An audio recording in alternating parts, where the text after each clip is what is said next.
아멘. 옆사람과 그 인사합니다. 사랑하고 축복합니다. 이 시간도 하나님의 은혜와 축복이 여러분들이 함께 하시기를 주의 이름으로 축원드립니다. 따라서 합니다. 큰 믿음으로 나아가자. 오늘 이 말씀 가지고 함께 큰 믿음으로 나아가자. 이 말씀을 나누도록 합니다.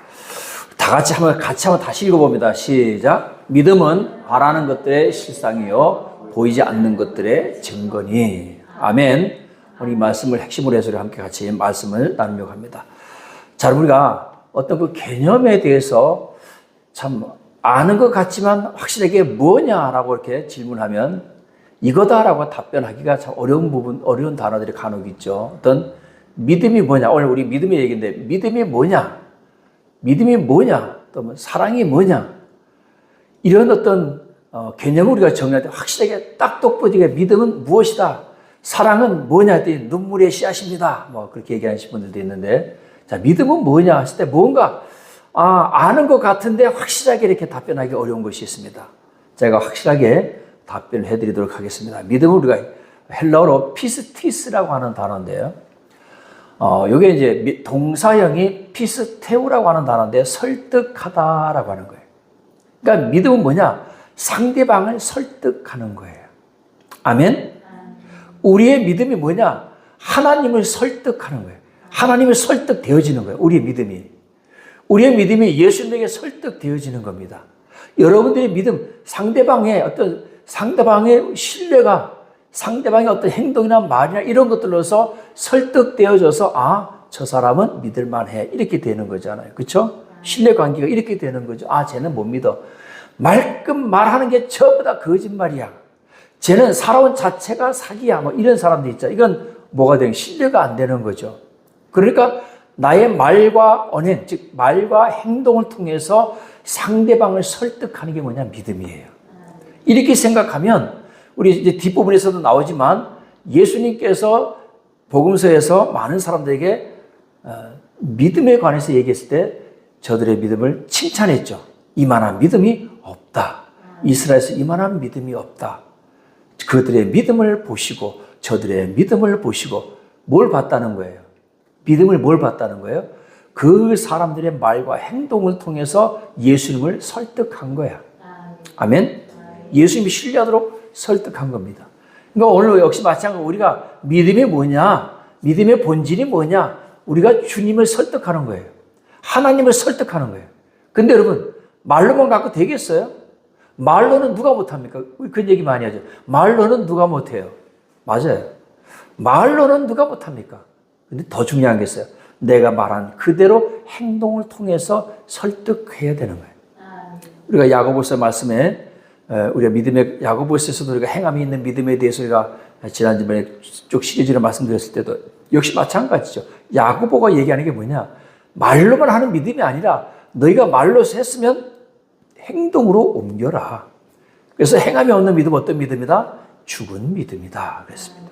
그래서 오늘 히브리서에서도 이 히브리서 기자가 믿음은 그랬어요. 믿음은 바라는 것들의 실상이요 보이지 않는 것들의 증거다 그랬습니다. 자, 이게 무슨 말일까요? 믿음은 바라는 것들의 실상이다. 자, 여러분 이 말씀을 듣는 사람들이 그때 당시에 유대 기독교인들입니다. 유대교에서 기독교로 개종한 기독교인들, 초대교회 교인들, 예수님 막 부활 승천하시고 사도들이 복음을 전해서 예수를 믿었던 약 30년에서 약 60년, 70년 그때 서기 60년, 70년 때 그때에 믿었던 사람들, 그 사람들이 바로 대상입니다. 즉 다시 말하면 그 사람들이 바라는 게 뭐였을까? 초대교회 성도들이 바라는 게 무엇이었을까? 자, 여러분 초대교회 기독교 성도들이 바라는 게 무엇이었을까요? 뭔가 확실한 게 있어요. 어떤 확실한 증거를 받고 싶었을 거예요. 예수님 부활 승천하시고 제자들이 복음을 증거하면서 기독교 교회가 급성장을 했습니다. 그러다 보니까 뭐가 시작됐느냐? 핍박이 시작된 거예요. 누가? 유대인들이 핍박이. 왜? 유대인들이 자꾸 기독교로 개종하니까. 그래서 예수를 그리스도라고 믿는 사람들은 유대교에서 출교시켜버렸어요. 유대교에서 출교한다는 것은 그 유대 사회에서 축출당하는 겁니다. 그러니까 유대 사회에서는 아무것도 할 수가 없어요. 내가 학교도 갈 수 없고 취직도 할 수 없고 공무원도 할 수 없고 아무것도 할 수가 없어요. 그러니까 예루살렘 안에서 내가 예수를 믿는다 그러면 그 안에서 내가 할 수 있는 게 아무것도 없어요. 그러니까 핍박이 가해지기 시작하는 거죠. 그러다가 나중에 어떤 현상이 생기느냐. 도저히 너무 힘들어서 안 되겠습니다. 주님, 나 다시 유대교로 돌아가려고. 어차피 똑같은 하나님 믿는 거잖아요. 다른 거 하나? 예수를 그리스도라고 믿는 거 외에 나머지는 다 똑같잖아요. 나 그냥 기독교 안 하고 그냥 유대교 할래. 나 그냥 하나님만 잘 믿을래요라고 하면서 다시 기독교로 돌아가는 사람들에게 주어진 말씀이 바로 이 히브리서의 말씀입니다. 그러니까 오늘 그 혼란 속에, 혼돈 속에 있는 그 핍박 속에 있는 기독교인들에게 믿음은 바라는 것들의 실상이고 보이지 않는 것들의 증거야. 선진들이 이로써 증거를 얻었어. 그러니까 결국 뭐예요? 너희도 선진들처럼 믿음을 끝까지 지켜라. 그러면 너희에게도 선진들에게서 나타났던 그 증거들이 동일하게 나타날 것이다. 이게 오늘 히브리서 기자가 초대교회 성도들에게 하시는 말씀입니다. 오늘 사랑하는 바라는 것, 초대교회 성도들이 바라는 것과 오늘 우리가 바라는 게 같을 수는 없어. 그렇죠? 그렇지만 제가 항상 얘기하죠. 계시는 세 방향으로 가는데 마지막 세 번째가 이 히브리서 기자가 하신 이 말씀이 당시에 초대교회 성도들에게 하신 말씀이지만 여전히 오늘 2000년을 지나서 오늘 우리에게도 주시는 말씀. 역시 너희가 바라는 것도 실상으로 다 나타나게 된다는 것을 오늘 우리에게 말씀하고 있는 겁니다. 그러니까 우리가 바라는 것과 지금 초대교회 성도들이 바라는 것은 달라요. 물론 우리나라 초대교회 때도 많은 핍박이 있었습니다. 그래서 많은 순교자가 있었어요. 수많은 사람들이 순교를 당했습니다. 믿음을 지키기 위해서. 그들에게는 어쩌면 초대교회 성도들이 가졌던 그 바라는 것이 비슷할 수도 있습니다. 어떤 종교의 자유에 대한 갈망, 어떤 종교를 내가 예수 그리스도를 내가 내 마음껏 믿을 수 있는 그런 갈망은 초대교회 성도들이나 우리 한국교회 초대교회 때나 똑같았다라고 하는 것을 알 수가 있습니다. 그래서 AD 313년에 콘스탄티누스 황제가 기독교를 공인할 때 그때까지 약 한 250년 동안 대박해가 한 10번 있었습니다. 대박해라고 하는 것은 한 번에 막 수만 명씩, 수천 명, 수만 명씩 막 이렇게 순교당하는 그런 사건이 약 한 10번 정도 있었다 그럽니다. 그리고 뭐 약한 순교는 계속적으로 있었죠. 우리나라 초대교회 때도 마찬가지였죠. 많은 박해가 있었고 순교가 있었습니다. 그리고 나서 우리에게 종교의 자유가 주어진 거예요. 그 바라던 실상이 이루어진 거죠. 초대교회 때도 그 바라던 실상이 이루어졌어요. 근데 역사가 너무 길어. 250년을 기다렸으니까. 그 250년 동안 얼마나 많은 사람들이 순교했게요. 또 역시 마찬가지 우리나라 초대교회 때도 많은 사람들이 순교했습니다. 더 좋은 거는 그냥 그 즉시로 우리에게 그런 자유가 주어졌더라면 많은 사람들이 순교하지 않았겠죠. 그러나 기독교는 순교 위에 교회가 세워져 간다는 사실을 깨닫기를 주의 이름으로 축원드립니다. 왜죠? 악한 마귀 사탄이 기독교가 들어오는 것을 그렇게 쉽게 내어주질 않아. 자기의 털을 쉽게 내어주지 않아요. 그래서 박해가 있습니다. 어느 곳에든지 기독교가 들어가면 그 들어가는 곳에 박해가 있어요. 그때 성도들이 갖는 그 바라는 것이 뭐냐? 내가 마음껏 예수 그리스도를 믿는 것. 이것이죠. 이것이 오늘 우리에게 이루어진다는 사실을 깨닫기를 주의 이름으로 축원드립니다. 선진들이 이로써 증거를 얻는다. 그러니까 아브라함과 이삭과 야곱과 요셉이 바랐던 것은 또 다르죠. 그들이 바랐던 것은 또 다릅니다. 그러나 그들도 역시 아브라함과 이삭과 야곱과 요셉과 그 믿음의 선진들도 역시 마찬가지 그들의 바라는 것들이 실상으로 다 증거로서 나타나게 되었다라고 하는 것을 오늘 말씀하고 있습니다. 자, 그래서 오늘 말씀은 아브라함 이전의 믿음의 조상들, 우리가 아벨과 에녹을 통해서 오늘 히브리서 기자가 증거를 하고 있는데요. 물론 그 에녹 뒤에 아브라함도 있고 그 쭉 뒤에 믿음의 조상들 얘기하지만 오늘은 아벨하고 에녹만 이 두 사람만 함께 보도록 하겠습니다. 우리 4절 말씀 함께 같이 읽어볼까요? 4절 같이 씁니다. 4절 같이 씁니다. 시작. 믿음으로 아벨은 가인보다 더 나은 제사를 하나님께 드림으로 의로운 자라 하시는 증거를 얻었으니 하나님이 그 예물에 대하여 증언하심이라. 그가 죽었으나 그 믿음으로써 지금도 말하느니라. 아멘. 제일 먼저 예를 든 사람이 누구냐면 아벨입니다. 근데 우리가 창세기 말씀 우리가 그때 아벨 얘기 같이 말씀 나눴잖아요. 그때 아벨이 하나님께 믿음으로 제사를 드렸다는 말은 없어요. 그냥 가인은 자기가 농사 지은 것에서 제물을 드렸고 아벨은 자기가 양치기였기 때문에 양을 가지고서 하나님 앞에 제사를 지냈다라고 그냥 그렇게 나오는데 히브리서 기자는 보니까 믿음으로 아벨이 하나님께 더 나은 제사를 드렸다라고 하는 것입니다. 자, 가인도 제사를 지냈고 아벨도 제사를 지냈는데 둘 다 똑같이 제사를 지냈지만 아벨의 제사를 하나님께서 받으시고 가인의 제사는 하나님께서 받지 않으셨다라고 말씀하고 있습니다. 여러분 제사 문제만 놓고 볼 때 히브리서 저자는 아벨이 가인보다 더 나은 제사를 드림으로 의로운 자라 하는 증거를 얻었다라고 하는 것입니다. 여러분 아벨의 제사가 완벽한 제사가 아닙니다. 완벽한 제사가 아니라 가인보다는 더 나은 제사를 지냈다는 얘기입니다. 히브리서 저자는 아벨의 제사가 완벽했기 때문에 완전했기 때문에 하나님께서 받으신 것이 아니고 가인에 비해서 더 나은 제사를 드렸기 때문이라고 말씀하고 있습니다. 자, 로마서에 보면 하나님께서 우리 인간들이 타락과 죄악으로 가득함에도 우리가 죽을 수밖에 없는 영원한 지옥불에 들어갈 수밖에 없는 사람들이지만 예수 그리스도를 믿음으로 말미암아 그리스도를 믿는 그것 때문에 의인이라고 칭해 주겠다라고 하는 것입니다. 즉 나 혼자 가면 죄인이야. 근데 예수님과 함께 가면 예수님 때문에 나의 죄는 용서해 주겠다는 겁니다. 이게 바로 이제 우리가 기독교의 칭의입니다. 나의 의로는 하나님께 갈 수 없지만 예수님 때문에. 할렐루야. 오늘 역시 마찬가지입니다. 아벨의 제사도 마찬가지예요. 아벨의 제사도 하나님 앞에 가인보다 더 나은 제사를 드렸기 때문에 하나님께서 아벨의 제사를 받으셨다라고 하는 것입니다. 오늘 사랑하는 여러분, 제물이 중요한 것이 아니고 항상 뭐가 중요하다? 제물을 드리는 사람이 중요하다는 거예요. 제물은 죄가 없습니다.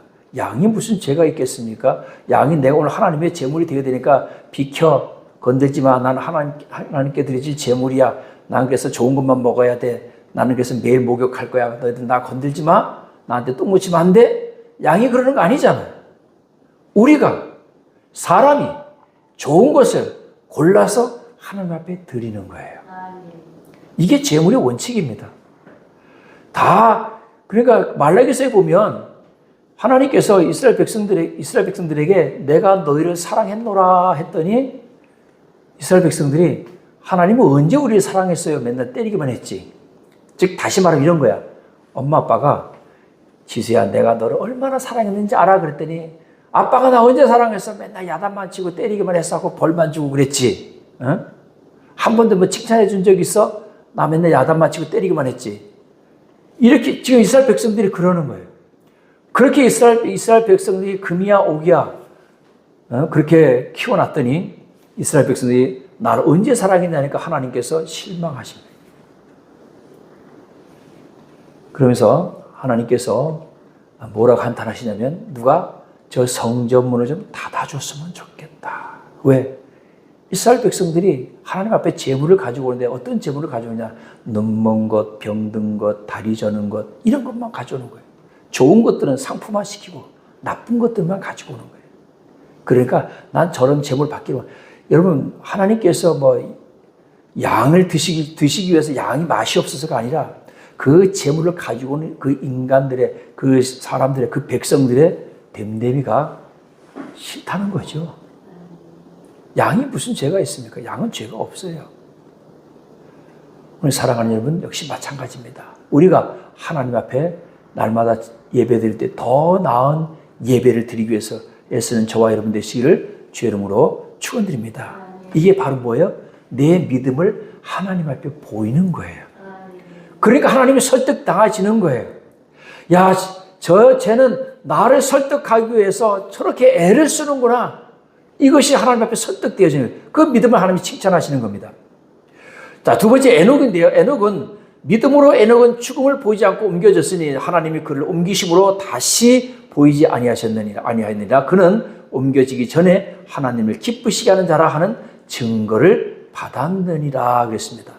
창세기 5장 21절 24절에 보면 에녹 이야기가 나오는데 뭐 여타저타 말이 없어요. 에녹의 행적에 대해서 아무 얘기가 나오지 않고 그냥 하나님께 죽지 않고 들림을 받았다는 것, 그거 외에는 다른 말이 없는데 오늘 히브리서 기자는 뭐라고 얘기했냐? 믿음으로 에녹은 죽음을 보지 않았다는 거예요. 뭐 때문에? 하나님을 기쁘시게 하는 자라는 증거를 그가 받았다는 거예요. 즉 그는 하나님을 기쁘시게 하는 자라는 증거가 그에게 있었다는 거죠. 뭘 통해서? 삶을 통해서. 이런 구약 성경에 보면 죽지 않고 올라간 사람이 둘이 있어요. 오늘 에녹, 또 한 사람은 누구죠? 엘리야가 죽지 않고 올라가요. 신약 성경에서는 예수님은 부활하셨죠.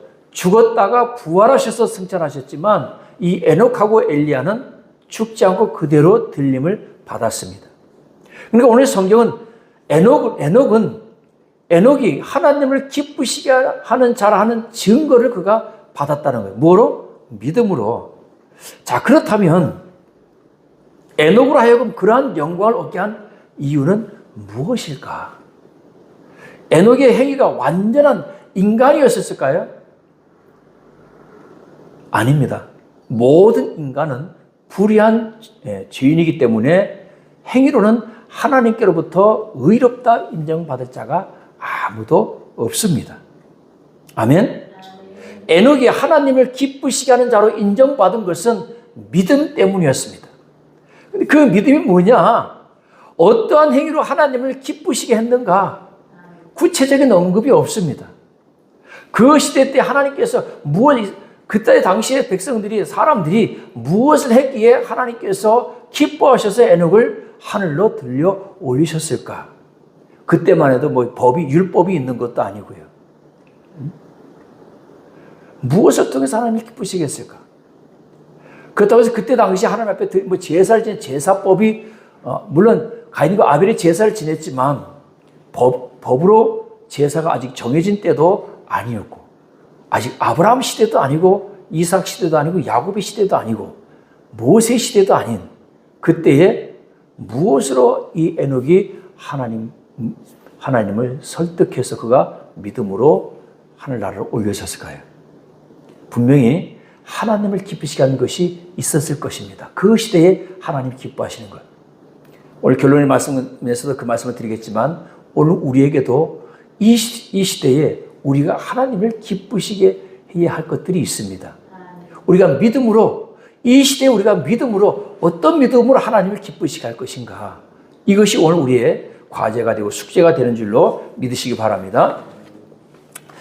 자, 두 번째, 하나님을 기쁘시게 하는 믿음입니다. 6절 말씀 같이 한번 읽어봅니다. 시작. 믿음이 없이는 하나님을 기쁘시게 하지 못하나니 하나님께 나아가는 자는 반드시 그가 계신 곳과 또한 그가 자기를 찾는 자들에게 상 주신 이심을 믿어야 할지니라. 아멘.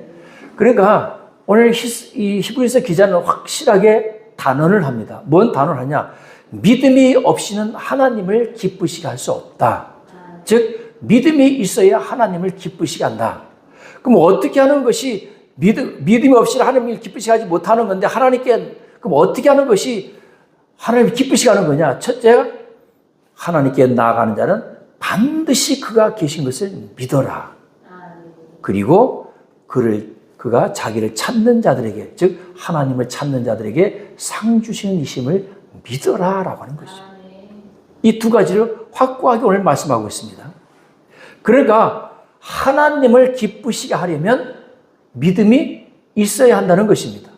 그 믿음이 어떠한 믿음을 말하는지를 믿음의 조상들의 예를 들어서 설명하고 있는 것입니다. 그래서 아벨을 얘기하고 에녹을 얘기하고, 그 다음에 이제 아브라함을 7절 이하로 가면 또 노아도 얘기하고 아브라함도 얘기하고, 그들의 믿음을 통해서 하나님을 그들이 기쁘시게 했다라고 하는 것입니다. 자, 하나님께 나아가는 자는 반드시 그가 계신 것과 자기를 찾는 자들에게 상 주신 이심을 믿어야 할지니라. 자, 여러분, 이거는요, 우리 기독교인들에게 있어서 굉장히 중요한 겁니다. 왜 중요하느냐? 사실 되게 많은 사람들이 교회는 나오지만, 나와서 예배는 드리지만, 정말 하나님이 지금 우리와 이곳에 함께 하고 있는 것일까?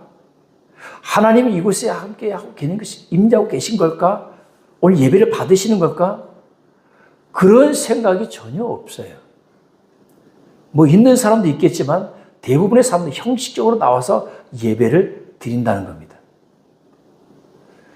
오늘 중요한 거는요, 우리가 예배 드리기 위해서 나왔잖아요. 그럼 이곳에 누가 있다라고 믿어야 돼요? 하나님이 오늘 우리와 함께 하신다는 것을 믿어야 됩니다.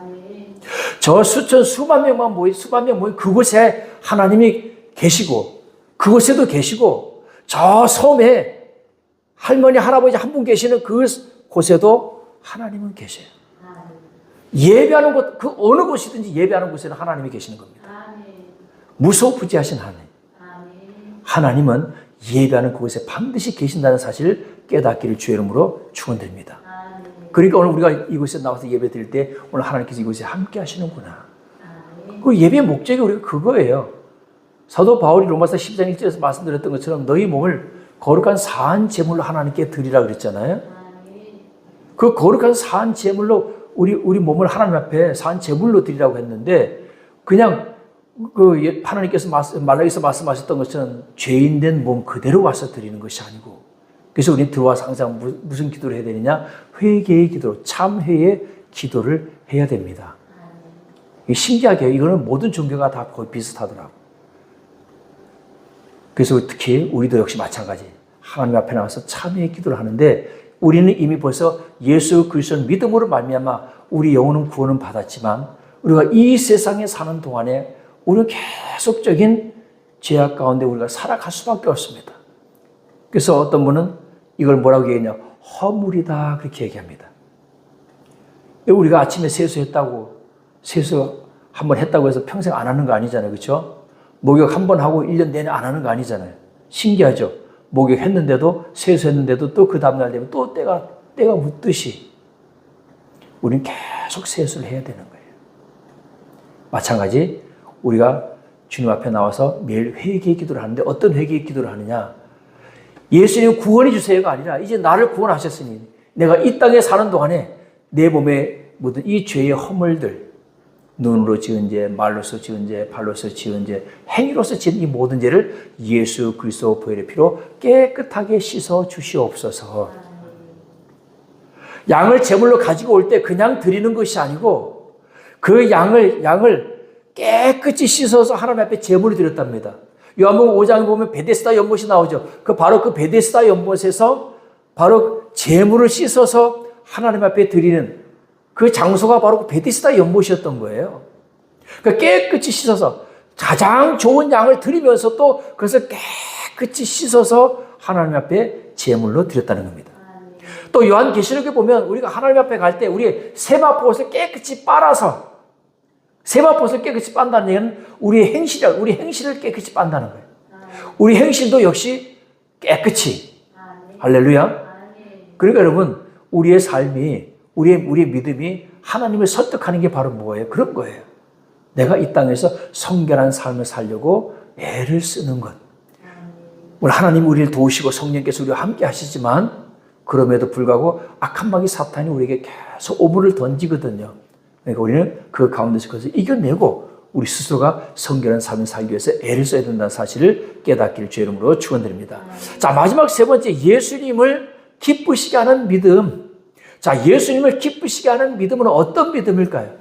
성경 우리가 그 전에 그 백부장의 믿음이라든지 수로보니게 여인의 믿음, 열두 혈중이 앓던 여인의 믿음, 이 세 사람은 예수님께 칭찬받았죠.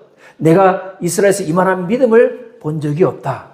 저들의 믿음을 보시고, 할렐루야.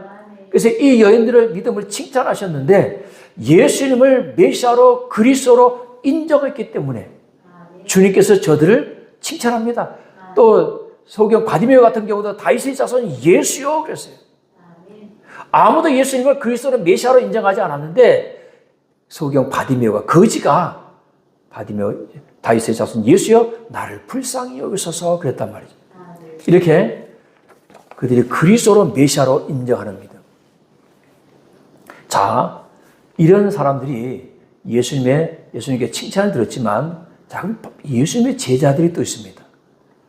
이 사람들보다 더 큰 믿음을 가진 자들이 바로 어떻게 보면 예수님의 12 제자들입니다. 여러분, 그들이 그렇게 병을 고치고 나서 그 고친 사람들이 예수님을 물론 따라다닌 사람도 있겠지만 대부분은 다 자기 삶의 자리로 다 돌아갔습니다. 그들 중에 예수님의 제자가 된 사람이 없어요. 따르는 무리 가운데 있을지 몰라도 제자가 된 사람은 없는데 예수님의 12 제자들, 베드로와 요한과 야고보와 안드레와 이런 12 제자들은 예수님을 따라갔는데 어떻게 따라갔느냐? 자신의 모든 삶을 버리고 예수님을 따라갔습니다. 그게 달라요. 시작점부터가 다르죠. 그리고 그들은 3년 동안 예수님과 뭐 했어요? 동행했어요. 같이 먹고 자면서 동행합니다. 또 부활 승천 후에 마가의 다락방에서 성령 받은 후에 그들은 다 전도자들이 되었습니다. 온 세계에 퍼져나가서 그들이 복음을 전하게 되고 그들 역시도 예수님과 같이 전부 다 뭐였느냐? 한 사람도 예외 없이 가룟 유다, 배신한 가룟 유다 빼고 마띠아까지 해서 12명의 모든 제자들이 다 순교하게 됩니다.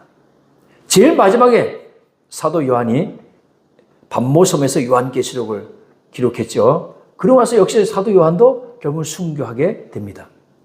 자신들의 인생을 완전히 버리고 온전히 예수님을 따라가는, 예수님께 나가는 자들. 이게 바로 뭐예요? 제자들이죠. 그런데 여러분 복음서에 보면 예수님께서 제자들을 칭찬하신 적도 있지만 칭찬하는 것보다 오히려 야단친 적이 더 많습니다. 어떻게 보면 예수님보다 다 나이들이 많거든요. 예수님 겨우 30살이잖아요. 청년. 30살이었어요. 그 나머지 제자들이 이미 다 결혼도 했고, 나이도 있어요. 근데 맨날 책만 받았어요. 왜 그러냐? 제자들이기 때문에 혹독하게 훈련시키기 위함이죠. 왜? 저들은 나와 같은 삶을 살아야 되기 때문에. 나의 하는 일을 저들이 해야 되기 때문에. 여러분, 제자들은 그런 거예요. 나이와 상관없이 예수님의 삶을 그대로 본받아서 예수님이 했던 일을 해야 되는 사람들이기 때문에 예수님께서는 제자들을 혹독하게 훈련을 시켰다는 것입니다. 자, 세 번째. 그럼 지금 이 시대에 하나님을 기쁘시게 하는 믿음은 어떤 믿음일까요, 여러분? 여러분, 어떤 믿음일까요? 물론 지금 이 시대는 아니지만 예수님께서 제자들에게 하신 말씀 가운데 산상수훈에서 이런 말씀하셨어요. 너희는 세상의 소금이니. 아멘? 너희는 세상의 빛이라. 되라가 아닙니다. 소금이 되라, 빛이 되라가 아니고 이미 너희는 소금이야. 너희는 이미 빛이야. 그러니까 소금은 소금의 삶을 살아야 되고 빛은 빛의 삶을 살아야 되는 거예요. 그래서 너희의 착한 행실을 보고 하늘에 계신 너희 아버지께 세상 사람들이 영광을 돌리게 하라. 이것이 여러분 오늘 이 시대에 우리가 살아가야 되는 하나님 기쁘시게 하는 삶을 사는 방법입니다. 아멘? 그러니까 우리 이 시대에 어떻게 살아야 돼요? 착한 행실을 통해서, 즉 소금으로서 빛으로서 이 땅에 살아가야 되는 게 바로 우리의 믿음을 하나님 앞에 보이는 방법입니다. 금식기도 많이 하고 철야 많이 하고 성경책 많이 읽고 그렇다고 해서 우리가 믿음이 좋다는 건 아니에요. 그거는 종교의 행위입니다. 여러분 불교에서도 108배, 3000배 하면 몇 시간씩 걸린다 하죠. 그건 믿음이 좋은 게 아니에요. 그건 그냥 수행이 고행이죠. 역시 마찬가지입니다. 우리가 40일 금식 12번 하신 분이 있어. 21일 금식 12번 하신 분이 있어요. 대단한 거죠. 그거는 어떤 종교 행위로서 대단한 거지만 그게 믿음의 가늠자는 아니라는 얘기입니다. 믿음의 가늠자는 뭐예요? 내가 그 믿은 대로, 말씀대로 그대로 행하느냐 안 하느냐, 소금으로 사느냐 안 사느냐, 빛으로 사느냐 안 사느냐, 그게 중요한 거예요. 우리가 교회 안에서 행하는 이 모든 것들은요, 세상 사람들 우리 다 몰라요. 어떻게 하느냐? 밖에 나가서 사는 우리의 모습을 보고 우리를 평가하는 겁니다. 누구를 평가해요? 하나님을 평가하는 거예요. 그러니까 제가 얘기하잖아요. 우리 머리 꼭대기에는 보이지 않는 뭐가 있다? 십자가가 하나씩 다 있다. 아멘. 그래서 우리의 삶을 통해서 세상 사람들이 하나님을 평가를 해요. 내가 어떤 삶을 사느냐에 따라서 세상 사람들이 하나님을 평가하고 예수님을 평가하고 교회를 평가합니다. 그러니까 우리는 그러한 우리에게 사명이 있다는 사실을 깨닫고 여러분들이 이 땅에서 하나님을 기쁘시게 하는 사람이 되신 저와 여러분 되시기를 주의 이름으로 축원드립니다. 결론의 말씀을 드립니다. 따라서 합니다. 큰 믿음으로 나아가자. 2026년에는 큰 믿음으로 나아가자. 제가 큰 믿음으로 나아가자 그러는데 다른 거 아닙니다. 큰 믿음으로 나아간다는 건 어떤 큰 거 무언가를 요구하는 게 아니에요. 여러분들에게 막 50일씩 새벽기도 작정기도 하라 뭐 이런 걸 요구하는 게 아니에요. 뭘 요구하느냐? 말씀대로 이 땅에서 소금이 되고 빛이 되는 삶을 살아서 하나님을 기쁘시게 하는 삶. 아멘? 어떻게 하면 하나님께서 기뻐하실까? 내가 어떻게 신앙생활을 하면 예수님께서 기뻐하실까? 내가 어떻게 그리스도에서 이 땅에 살아가면 하나님께서 기뻐하실까? 내가 어떻게 하면 우리 부모님이 기뻐하실까? 내가 어떻게 하면 우리 남편이 기뻐할까? 내가 어떻게 하면 우리 아내가 기뻐할까? 내가 어떻게 하면 우리 자녀들이 기뻐할까? 내가 어떻게 하면 우리 부모님들이 기뻐할까? 내가 어떻게 살면 우리 하나님이, 우리 주님이 기뻐하실까? 이것을 우리가 기도하면서 살아가는 저와 여러분 되시기를 주의 이름으로 축원드립니다. 그래서 2026년에는 다 하나님을 기쁘시게 하는 믿음의 성도가 되시기를 주의 이름으로 축원드립니다. 기도합니다.